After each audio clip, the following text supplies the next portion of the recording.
So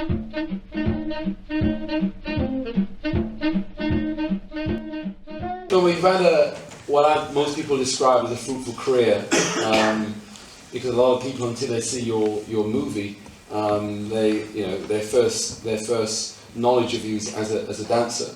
And of course, you've had a very fruitful career as a singer, comedian, writer, and actor. Red Fox, Bill Cosby, Sammy Davis Jr. It's a list of who's who. What was it like for you at that time, work with all those people?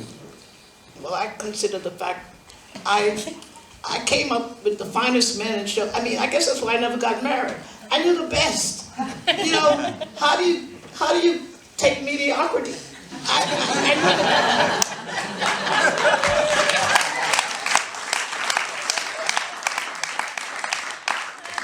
I was fortunate to be in a place. I had my dances in Miami, a height of segregation.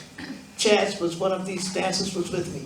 There at the beginning, baseball is changing. Now all of a sudden, we got for the first time, a black man is breaking the color barrier.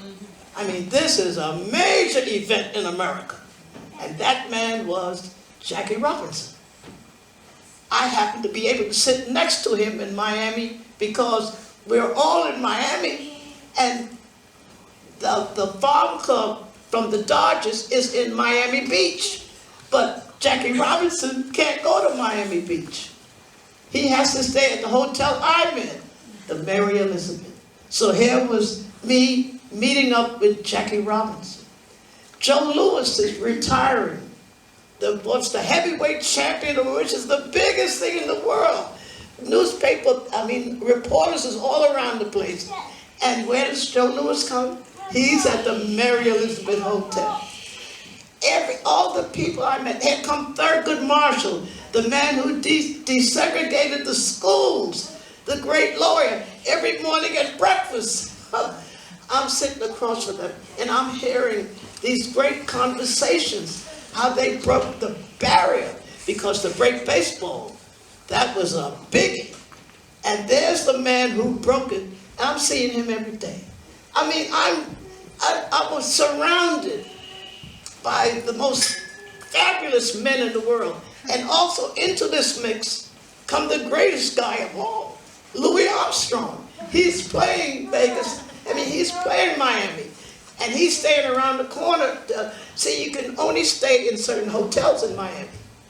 And my dancers was at this hotel. So I'm meeting with Louis Armstrong, Joe Louis, Jackie Robinson. I'm surrounded by the best of our race that's making it, and I'm part of it. And I think that's what inspired me, because they made me feel I could do anything I wanted to do. And Norma Miller was on the same level as Jackie Robinson, because anybody who did what he did for 2 years, this man couldn't speak. He couldn't answer an insult. I mean, I don't care what you did to him. He was told not. You know what that does to a human being? And he couldn't. They did everything to him on the baseball field, insulted him, spit at him. And this man come through like a champion. So all my life, all I knew was champions. And that's what these guys, Joe Louis was far head and shoulders above anybody I've ever met in the world. I don't know nobody like Joe Louis. Here was a man who was nothing. He had nothing.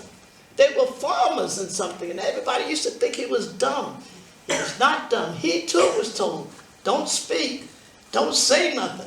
Because he's breaking the greatest barrier in the world. But he was the smartest man in the world. Him and I used to sit and talk about everything. He was brilliant. He was wonderful. He could knock the hell out of a person, and then he'd come off, he was a lamb. And I saw the two together. And I used to say to him, I said, where the hell did you come from? He was such a man. Firstly, he was a big man. I mean, he had hands like you couldn't believe. And he was gentle. And he was kind. And he used to know that the struggle of a dancer, I needed $75 to get my dancing costumes out to clean. I don't know how he knew it. Because because I sure didn't have $75.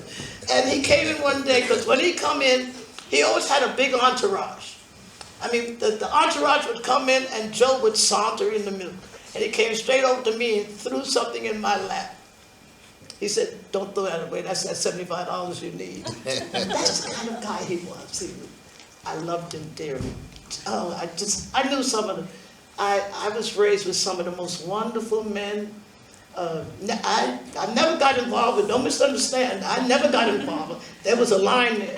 But to know them inspired me to have the best in my dancing, and that's why my dances was the best there was. And I was fortunate to play the biggest houses in the world because my dancers knew how to carry themselves. They knew how to meet with people, and I didn't have to be worried about them because I knew wherever I take them, they would represent, they knew they was representing a major part of what we were trying to do. And the Norma Miller dancers, and then I had the jazz men who were just, Chazz was one of my best. And when I look at Chazz, I said, I don't care what I did that better than anybody.